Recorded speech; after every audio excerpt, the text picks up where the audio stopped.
As a 22-year-old who has responsibilities like paying bills and working, sometimes I get nostalgic for when life was simpler and something like a new video game coming out was a huge deal for me. A specific example of this would be Halo Reach. I was super hyped for Reach as a 10-year-old. After ODST came out, which was basically just an expansion for Halo 3, Reach felt like a true sequel. Between the new gritty art style, gameplay changes like armor abilities, additions like firefight, improved forge, the new customization system, a story that doesn't involve Master Chief, it felt like a big step forward for the franchise, and as Bungie's final Halo game, it seemed like they were going to end the series with their magnum opus. When Reach finally was released, I played it non-stop. I had fun playing multiplayer and grinding for higher ranks and new unlocks and trying to complete challenges. I still like Reach's multiplayer, it's fun. That's where the overwhelming majority of my time playing Reach went. To be honest, despite being what I was most excited about, I never really was a big fan of Reach's campaign. I like Reach, don't get me wrong, but with the other Bungie games, I beat them all a million times, and from time to time, I'll just decide to do a full game playthrough of one of them again. With Reach, I couldn't remember the last time I played through it because I never feel like playing through it. So for this video, I decided to do a full game legendary playthrough and discuss what I think Reach does well and what it does not so well. This includes the story, so there will be spoilers.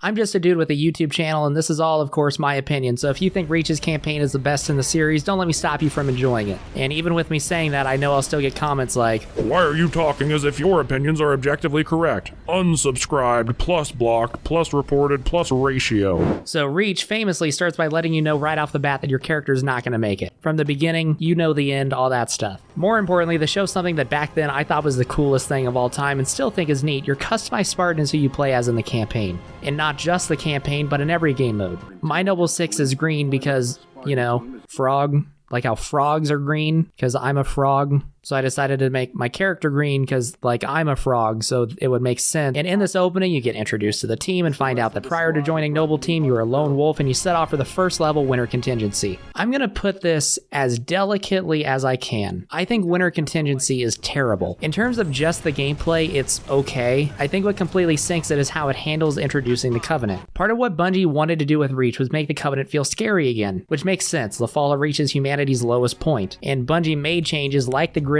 art style or taking away comedic Covenant combat dialogue. They don't even speak English in this game, but their introduction in this level is just so bad. It should be an, oh my god, the Covenant is on Reach moment. What instead happens is you look out a window and there are a few skirmishers and your Spartan team talk like it's business as usual. I'm completely stealing this point from Retrospective's video on this several years ago, but your encounter with the Zealots at the end of the level, that should have been your first time seeing the Covenant. You go to an abandoned facility, there's a dead guy on the floor, and suddenly elite Zealots crash through the ceiling, yell in your face, and take a Marine hostage while he's kicking and screaming. In complete contrast to how bad the actual opening is, that would have been so unbelievably perfect for introducing the Covenant in this game and establishing the scary Covenant feeling Bungie was going for. As it stands, there's nothing memorable about Winter Contingency, it's just blah. I think the next level, Sword Base, is better. You get a DMR towards the end of Winter Contingency. On Sword Base you start with one, but I'll just say that I really like the DMR. It's fun to shoot bad guys with. The opening to Sword Base also shows another change Bungie made to Reach, which is that you fight a whole lot more enemies at a time than in past games. In this first encounter, there are several Jackals, Grunts, and Elites. A little bit later on, you get the target locator and can use it to take out a couple wraiths, or you can use it to take out one and then hijack the other like I do. There's the target locator, it's the first vehicle level and the first hunter level. Hunters are really tough in this game, and as much as I love one-shotting them in CE, I think they should be tough and serve as mini bosses. Besides that though, Sword Base still doesn't really have anything memorable or stand out to me at all. The first two levels of this game feel like filler. The third level, Nightfall, does not feel like filler. This is the game's sniper mission, and I love sniper missions. Truth and Reconciliation is my favorite level in CE and one of my favorites in the whole series. The sniper in CE is hard to use and it takes a level of skill. The reward is, once you get good at it, you can absolutely wreck shop with it. In Reach's campaign, the sniper is pretty much useless. There are a few rangers on the first section you can one-shot, and a couple red elites you can two-shot, but on Legendary, a lot of the elites on this level are ultras or generals, which means you need 4 or 5 shots to take them out, which completely defeats the purpose of giving you a sniper rifle and having a stealth mission when you can kill elites faster with your magnum and a plasma pistol. On the positive side, if you didn't have any assassinations on the first 2 missions, this level introduces them for you. They're neat. They're another thing that as a 10-year-old I thought was awesome. But otherwise, although it doesn't feel like filler and it does stick out to me when I think of Reach's campaign, I am not a fan of Nightfall. The next level, Tip of the Spear, I know a lot of people really like. I think to this point in the game, it's definitely my favorite level of the first 4, but in all honesty, it doesn't stick out to me as anything particularly special.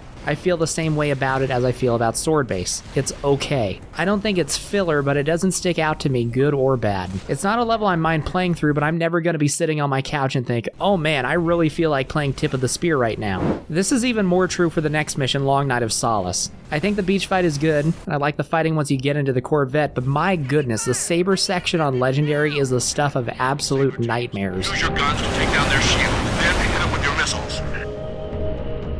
So, I started this video by saying I like Reach, yet to this point I have mostly just criticized it, because yeah, overall I did not enjoy the first half of this game. But the end of Long Night of Solace is where the game completely turned for me, both in terms of the story and the levels themselves. Story-wise to this point, it doesn't feel like you've been doing anything that important. It feels like generic sci-fi action with not a lot of stakes. In Long Night of Solace, you're planting a bomb on a Covenant Corvette and setting a course for it to fly into a Covenant supercarrier and blow it up. The mission ends with George sacrificing himself to manually detonate the bomb and take out the supercarrier. Immediately following this, 100 more supercarriers show up, and not only was George's sacrifice in vain, but you realize, yeah, Reach is completely screwed, and the tone of the entire game shifts from happy-go-lucky, let's go fight the bad guys, to hopelessness. As the emo frog that I am, I love this shift. And I think the story goes from completely uninteresting to really good for the rest of the game. This carries into the opening of Exodus after you get back on Reach. It's somber, and you make your way to the city of New Alexandria, which the Covenant have overrun, and you need to save as many civilians as you can.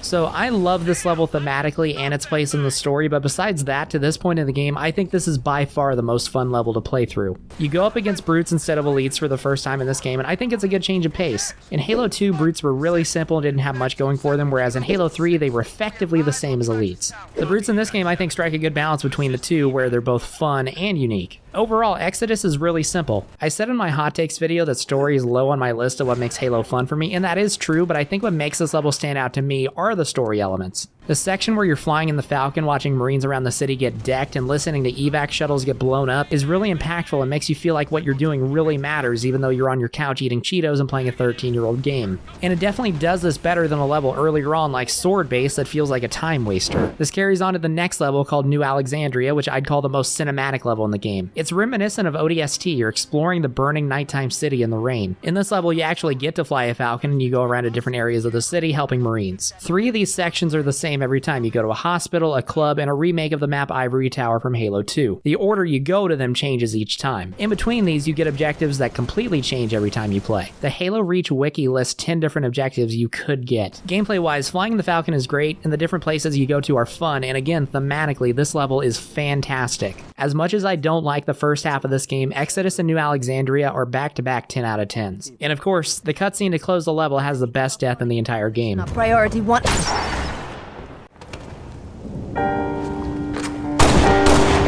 Why didn't Kat have her shields turned on? Is she stupid? The second to last level is called The Package, and it's another banger. It starts with a great tank section. I think the Scorpion in this game is really good, and starting the level off this way is a lot of fun. This level does reuse the geometry from Sword Base, but in the same way that I think Keys from CE is interesting to backtrack through, I think The Package is more interesting than Sword Base to come back through after it's been overrun and destroyed. It ends with a firefight section outside of Halsey's secret lab underground. You get a stockpile of weapons plus turrets around the area to activate and manage, and as far as holdout sections go in Halo, which are kind of controversial, I think this is definitely one of the better ones. I wouldn't call The Package a 10 out of 10, but it's still a really good level and miles ahead of what's in the first half of this game. To close the level, Dr. Halsey gives you Cortana and says Cortana chose you specifically. She probably saw some of my speedrun videos, and you need to take her to the Pillar of Autumn. This takes you to the level Pillar of Autumn, whose opening I replayed more times than I can count trying to get an achievement for saving yourself from dying from fall damage by assassinating an elite. Otherwise, I don't really know what to say about Pillar of Autumn except that it's another fantastic level. Carter has a really good death. He goes out in about as cool of a way as you can. Hit him on, boss. You're on your own, Noble. Carter out.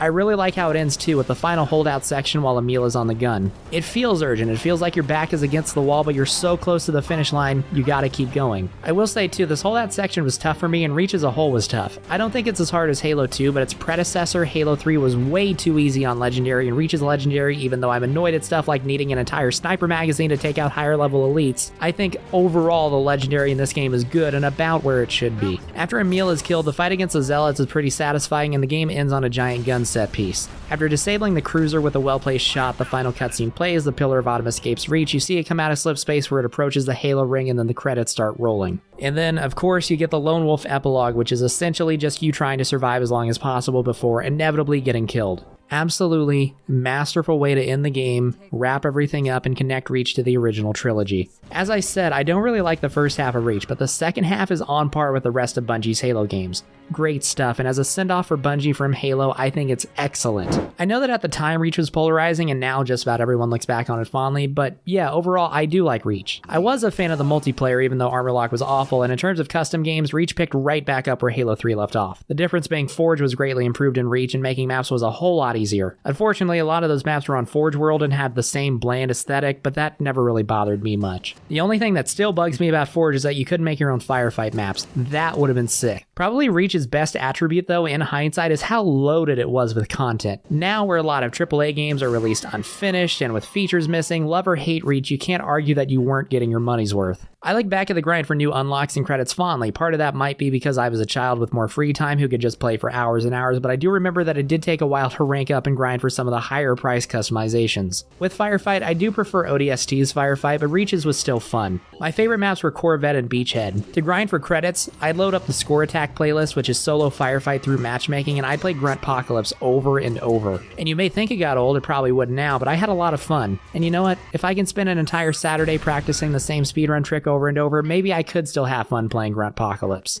Overall, do I think Reach was a step down from the original Halo trilogy? I do, but that doesn't mean I don't like it. It's a good game. In terms of the campaign, although it starts off rocky in my opinion, I think the second half is as good as Halo has ever been, and as Bungie send off to the franchise, I think it succeeded. That's it for this one. I'll catch y'all next time.